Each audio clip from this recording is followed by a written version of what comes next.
Previous classes के अंदर मैंने बताया है क्लासिफिकेशन ऑफ कंट्रोल सिस्टम क्या है। इसके अलावा कल भी अपन ने बात की थी open loop transfer function, open loop system और क्लोज लूप सिस्टम के बारे में। ओपन लूप सिस्टम क्या होता है, क्लोज लूप सिस्टम क्या होता है, इसके बारे में डिटेल में अपन ने स्टडी की है कल। तो आज हमारा जो टॉपिक है दैट इज लेक्चर 3, वो है ट्रांसफर फंक्शन।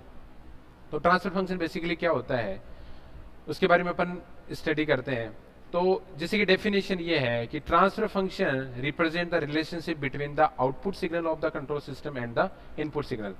कंट्रोल सिस्टम के अंदर बताया कि सिस्टम क्या है, इनपुट और आउटपुट का कोई ना कोई रिलेशनशिप है, यानी इनपुट आप दोगे किसी भी सिस्टम को, उसके क्रॉसपोंडिंग आपको आउटपुट मिलेगा।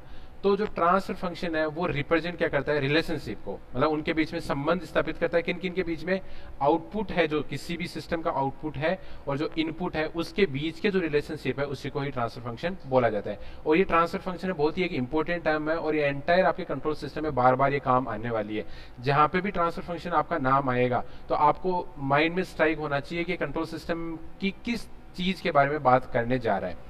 अब अपन बात करते हैं आगे कि for all possible input values, यानी पॉसिबल इनपुट वैल्यूज का मतलब क्या है कि किसी भी सिस्टम में आपकी जो पॉसिबल इनपुट वैल्यूज है वो अलग अलग हो सकती है। मतलब इनपुट आपका स्टेप इनपुट हो सकता है, रैंप इनपुट हो सकता है, या अलग अलग टाइप के जो इनपुट होंगे वो मैं बाद में बात करेंगे नेक्स्ट लेक्चर्स के अंदर कि किस किस टाइप के इनपुट होते हैं। लेकिन ऑल पॉसिबल इनपुट मतलब जो भी अलग अलग टाइप के इनपुट्स आपके अवेलेबल हैं उसके अंदर क्या होगा कि a block diagram is a visualization of the control system which uses blocks to represent the transfer function. इसके बारे में बाद में बात करेंगे कि इस पर्टिकुलर जो पेरा है इसका क्या मीनिंग है। उससे पहले क्या है कि जो एरो डायरेक्शंस है, एरो डायरेक्शन का मतलब क्या है, जैसे मैं एक ये बताता हूँ। यहाँ पे देखो ये एक एरो दिख रहा है आपको, यहाँ पे एक एरो दिख रहा है और यहाँ पे ये एक एरो दिख रहा है। तो यहाँ पे इस एरो का क्या मीनिंग है, ये एरो क्या बोल रहा है कि the arrow represent the various input and output of signal, यानी इस एरो की जो डायरेक्शन है वो क्या है, लेफ्ट से राइट की तरफ है। तो इसका मतलब क्या है कि इनपुट है आपका, वो इनपुट क्या हो रहा है आपका, इसके अंदर एंटर हो रहा है। किसके अंदर, किसी भी ट्रांसफर फंक्शन या कोई भी ये सिस्टम है। देखो जहां पे ये ट्रांसफर फंक्शन लिखा हुआ है, ये जो आपका ट्रांसफर फंक्शन लिखा हुआ है ये बेसिकली एक सिस्टम है, ये बेसिकली एक सिस्टम है। इस सिस्टम में क्या है, आपने एक इनपुट दिया है और एक आपने क्या दिया है, आउटपुट उस पर गेन किया है इनपुट देने के बाद में। तो ये जो ट्रांसफर फंक्शन है, इस ट्रांसफर फंक्शन या इस सिस्टम के अंदर ये जो इनपुट है और ये जो एरो की जो डायरेक्शन रिप्रेजेंट हो रही है, मतलब इनपुट आपका क्या हो रहा है, इस सिस्टम के अंदर या इस ट्रांसफर फंक्शन के ब्लॉक के अंदर एंटर कर रहा है। ये एरो की डायरेक्शन ये बता रहा है कि लेफ्ट से राइट की तरफ में ये एंटर कर रहा है। और इसके बाद में ये जो एरो है जो आउटपुट साइड में, ये एरो क्या है आपका, जस्ट 1 सेकेंड, ये जो आउटपुट साइड में एरो है ये क्या कर रहा है कि आपका जो ब्लॉक है इस ब्लॉक से क्या हो रहा है, आपका आउटपुट निकल रहा है। ठीक है, तो इनपुट आपका एंटर कर रहा है इस एरो की डायरेक्शन से और यहां पे क्या हो रहा है, आपका आउटपुट में बाहर की तरफ में आ रहा है। ठीक है,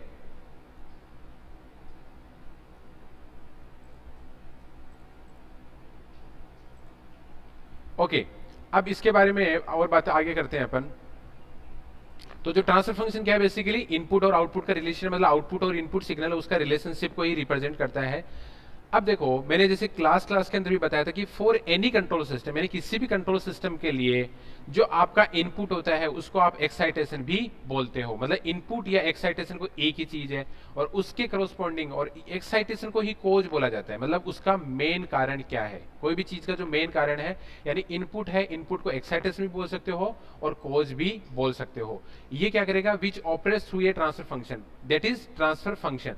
ट्रांसफर ऑपरेशन या ट्रांसफर फंक्शन मतलब किसी ब्लॉक के थ्रू वो क्या करेगा, ये जो इनपुट है ये किसी ब्लॉक के अंदर गया और इस ब्लॉक के थ्रू या आउटपुट में मेरे को कुछ ना कुछ मिल रहा है। तो जो इनपुट होगा दैट विल बी एक्साइटेशन और कोज, और उस इनपुट के करस्पॉन्डिंग जो आपको आउटपुट मिलेगा उस आउटपुट को क्या बोलते हैं पर रेस्पॉन्स या इफेक्ट, यानी to produce an effect resulting in controlling output और रेस्पॉन्स। यानी क्या है, ओवरऑल मैं बताऊं इस पर्टिकुलर पेरा का क्या मतलब है कि जो इनपुट है उसको आप एक्साइटेशन भी बोल सकते हो और उसको कोज भी बोल सकते हो, और जो आउटपुट मिलेगा उस इनपुट की वजह से उसको आप रेस्पॉन्स भी बोल सकते हो और उसको आउटपुट भी या इफेक्ट भी उसको बोला जा सकता है। विकास सेपट बार बार अनम्यूट कर रहे हैं, ये एक बार म्यूट कर लो विकास सेपट।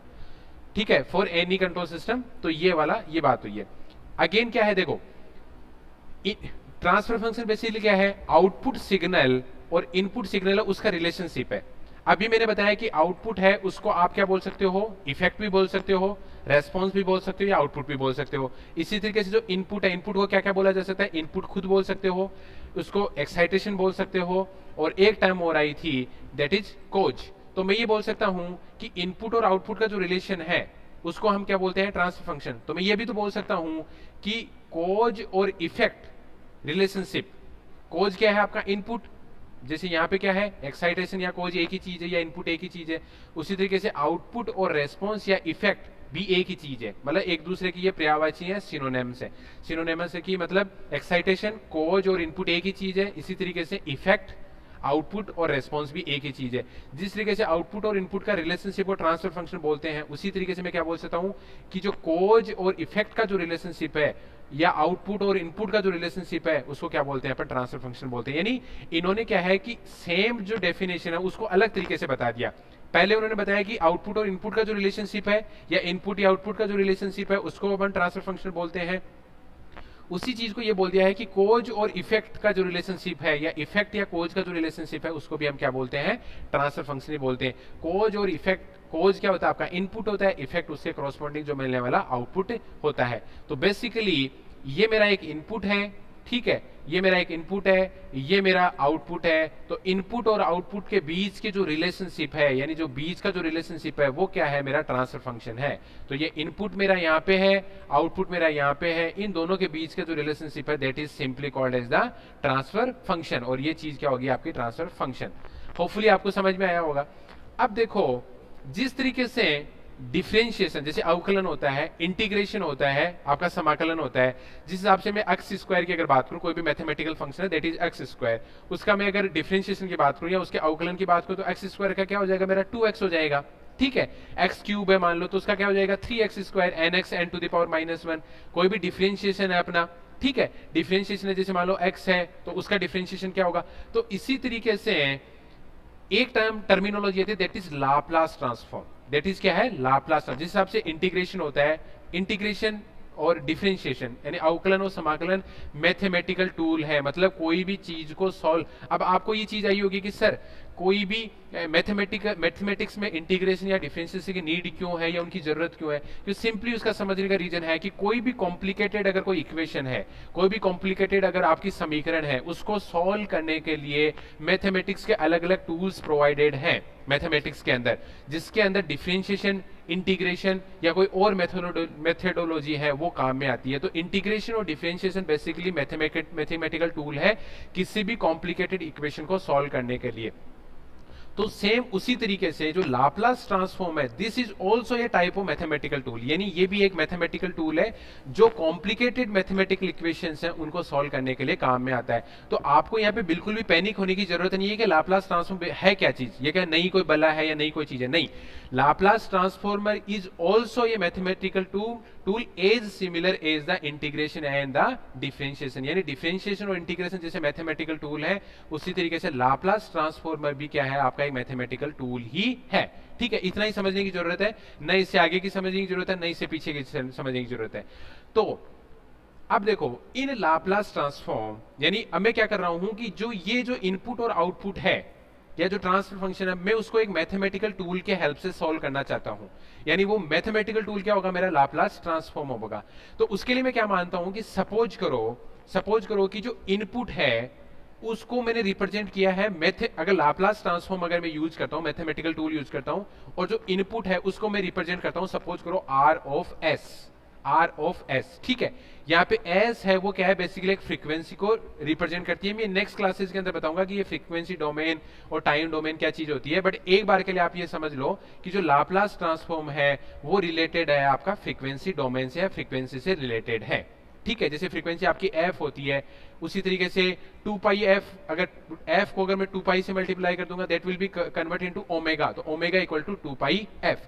तो यहाँ पे इनपुट है मेरा, सपोज करो आर ऑफ एस है, ये मैं अज्यूम करके चल रहा हूं, ठीक है।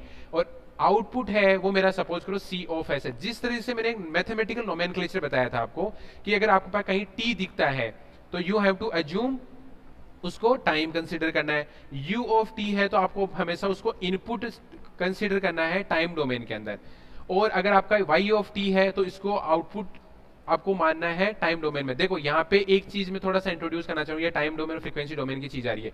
देखो टाइम डोमेन में क्या हो रहा है कि जो फंक्शन होगा, क्योंकि मैंने ब्रैकेट में बताया था कि कोई भी चीज का कोई फंक्शन होता है, जैसे मैं बोलूं F of X equal to क्या है, X square minus 2x plus Shubham बारेट L21, ये just 1 second, LT second year में फुल था, वहां भी पढ़ा है। ओके अच्छा, लाप्लास ट्रांसफॉर्म सेकेंड ईयर में भी फुल था, वहां भी पढ़ा है। अच्छा तो मेरे को समझाने की जरूरत नहीं है, तो मैं क्या इसको स्किप कर सकता हूं? यस या नो बताओ मेरे को।